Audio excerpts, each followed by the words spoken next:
K-팝, 드라마, 영화 등 다양한 한국의 콘텐츠들이 외국에서 소비되면서 전 세계적으로 한국 그 자체에 대한 관심이 높아지고 있습니다. 한국 여행기를 찍어 올리는 외국인 유튜버들도 점차 많아지고 있는데요. 특히 외국인 유튜버들이 주목하는 곳은 신기하게도 한국의 시골 마을이었습니다. 한국인에게는 그저 고향이나 휴가를 대상으로 머물던 시골 마을이지만 외국인들에게는 그야말로 놀라운 곳이라고 하는데요. 그저 농과 밭이 펼쳐지고 평화로운 분위기의 시골 마을들이 세계가 주목한 핫플레이스가 되었다니 우리 입장에서는 오히려 그 관심 자체가 신기할 정도인데요. 그 이유는 바로 한국의 시골 마을들은 해외의 그곳에서는 볼 수 없는 특유의 매력들이 넘쳐나기 때문입니다. 고즈넉한 시골집과 새와 벌레의 우는 소리들, 가만히 있어도 평온해지는 마을 자체의 정취까지. 실제로 런던 출신의 부부 유튜버인 록과 제니는 전남 순천을 방문한 여행기를 남겼습니다. 버스 창 밖으로 지나가는 한국의 산과 논밭 등 시골 풍경이 인상적이라고 언급한 그들은 한국의 전통 마을을 둘러보며 과거의 흔적을 간직한 모습에 감탄을 보냈습니다. 마치 100년, 200년 전 모습을 그대로 간직한 것 같다. 시골에 자리한 한적한 마을이 이토록 깨끗하다는 사실이 놀라울 따름. 이 영상을 보는 누구라도 한 번쯤은 이 마을에 정착하고 싶은 마음이 들 것이다 등 자신들의 고국에도 이런 시골 마을이 있다면 한 걸음에 달려가겠다는 소감을 전했죠. 이외에도 여러 해외 유튜버들이 한국의 시골을 찾아 자신만의 여행기를 올렸습니다. 할머니들이 끌고 다니는 유모차는 슬프면서도 귀엽고 동시에 좋아 보인다. 네덜란드의 경우 70대만 넘어가면 대부분은 요양원에 계시는 편이다.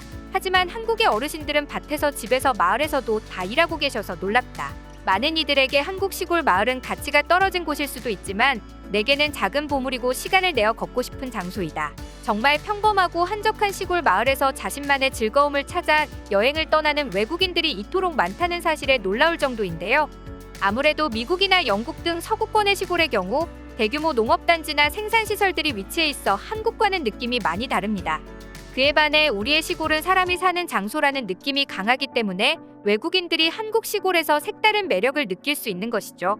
거기에다 시골 마을 활성화를 위한 한국 지자체들의 노력들, 간판과 외벽을 정비해 마을 자체를 하나의 예술 작품으로 탈바꿈시키거나 매력 있는 관광지로 거듭나게 하는 등 시골의 낯선 이들도 쉽게 다가갈 수 있는 여건이 조성되고 있습니다.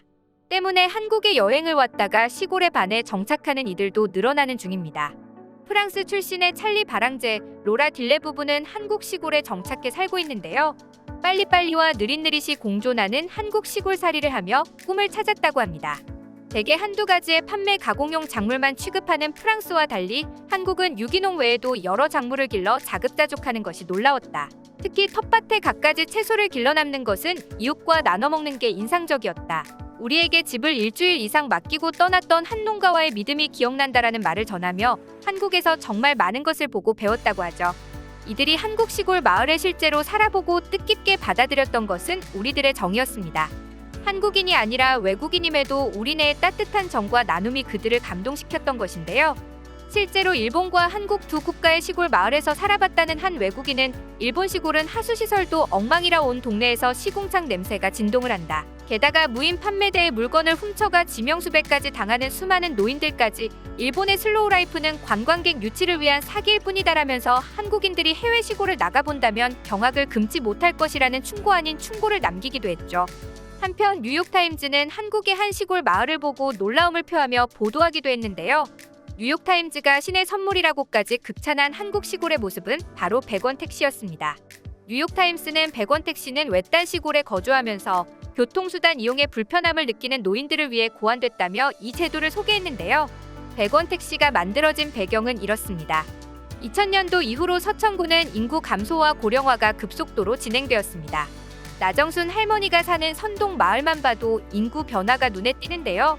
이곳은 한때 25가구의 젊은 인구도 많았지만 이제는 12가구로 줄었으며 그중 3채는 비어 있습니다. 아이들은 교육 때문에, 젊은 세대는 일자리 때문에 도심으로 이사를 갔기 때문인데요. 서천을 비롯한 충남의 많은 지자체들은 승객수 감소 때문에 버스 수익률이 약화되어 고심에 휩싸이게 됩니다. 도심이 아닌 시골의 경우 하루에 버스 3번을 운행하기도 어려울 정도라 버스 노선이 연이어 폐선되었답니다.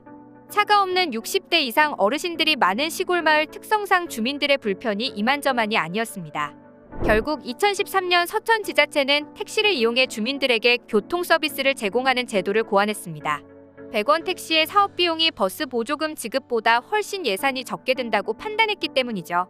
콜택시를 부른 주민들은 100원만 부담하고 나머지는 군 예산으로 책임지는 형식으로 택시를 운영한 지 벌써 10년 가까이 흘렀다고 합니다. 100원 택시는 버스 정류장에서 700m 이상 떨어진 마을에서는 누구나 부를 수 있는데요. 일반 택시를 탄다면 1만 원에서 2만 5천 원 정도의 요금이 나오는 거리이지만 100원 택시를 탄다면 100원, 1,500원만 내면 될 정도로 저렴한 것이 장점이죠. 뉴욕타임스는 100원 택시 정책이 성공을 거두면서 중앙정부가 지원에 나섰고 이제는 다른 지역까지 이 정책을 시행한다며 농촌 대중교통의 혁명을 가져왔다고 칭찬했습니다. 100원 택시의 등장은 시골 마을의 생활을 바꿔놨습니다. 사실 뉴욕타임스가 이렇게 찬사를 보내는 데엔 이유가 있었습니다. 미국의 경우 도심에서 조금만 떨어진 곳에 살더라도 차가 없으면 생활 자체가 어렵기 때문입니다. 미국인들은 우스갯소리처럼 가구당 1대는 부족하고 한 사람당 차 1대는 있어야 한다고 말할 정도죠. 인구 노령화가 가속화되는 요즘 집에 차가 있더라도 또 위급한 순간에 예상되는 어려움은 많습니다. 미국뿐만 아니라 유럽의 소도시도 마찬가지입니다. 대부분의 국가가 한국보다 영토가 넓은 데다 인구 밀집도는 낮아 위기 상황 시 구급차를 부르더라도 한참 기다려야 한답니다. 노부부 단둘이 생활하는 경우에는 그 문제가 더욱 심각해지죠. 선진국이긴 하지만 도심 외곽으로 갈수록 인프라는 열악한 것이 사실인데요. 이런 현실을 절감하고 있는 뉴욕타임스의 기자는 한국의 대중교통 혁신에 감동하며 이를 대대적으로 보도한 것입니다. 단순히 주민들의 편의만 도모하는 것이 아닌 안전과 건강을 지켜주는 100원 택시의 행보가 더욱 기대됩니다. 그렇지만 일부에서는 100원 택시를 부정적인 시각으로 보는 경우도 있습니다. 예산 낭비를 하고 있는 것이 아니냐는 지적인데요. 이에 대해 서천구는 100원 택시는 군 예산으로 집행되고 있지만 실제로 버스 보조금을 지원하는 것보다 택시를 운영하는 것이 예산이 절약되고 있다고 밝혔습니다. 또한 일부 승객이 이 서비스를 지나치게 많이 이용하는 등의 부작용은 없느냐고 묻는 질문에 도시와 시골의 정서는 매우 달라 그런 일은 거의 발생하지 않는다고 답하며 대부분의 어르신들이 이미리 일정을 약속해 함께 택시를 이용한다며 사례를 들어 설명했습니다. 이 제도를 이용하는 어르신들의 수입이 딱히 고정적이지 않다는 점도 주목할 부분인데요. 사회적 약자 대부분이 제도를 몰라 이용하지 못하는 경우가 많은데 이 제도만큼은 유용하게 활용되고 있는 것이죠. 한편 이처럼 서천군에서 100원 택시의 성과가 입증되자 주변의 소도시들도 비슷한 제도를 도입하기 시작했습니다. 전남, 여수, 순천, 광양, 고흥이 청소년 100원 버스 도입을 추진하기로 했는데요. 여수시는 이를 위해 내년도 본예산의 60억 원을 확보해 중고생까지 100원 버스 이용을 확대하기로 했다고 합니다. 여수보다 먼저 100원 버스를 도입한 순천과 광양시의 사례도 주목할 만합니다. 중고생 100원 버스를 도입한 순천시는 6월, 7월 중고생 교통카드 이용 건수가 37만여 건으로 지난해 같은 기간 대비 42% 늘었다고 합니다. 2019년부터 중고생 100원 버스를 운영 중인 광양시도 시행 초기보다 청소년 버스 이용률이 2.5배 증가한 것으로 나타났고요. 널리 세상을 이롭게 한다는 의미의 우리나라 최초의 건국 이념인 홍익인간 정신에 뿌리를 둔 한국이기에 이런 제도가 만들어지지 않았나 하는 생각이 들었는데요. 한국인이라서 떠올릴 수 있는 아이디어, 한국인이라서 유지할 수 있는 제도의 순기능을 보며 흐뭇한 기분마저 듭니다. 시골 특유의 정과 노인 복지를 위한 제도까지 갖춰지다 보니 해외에서도 한국 시골에 열광하는 것이 아닌가 싶네요.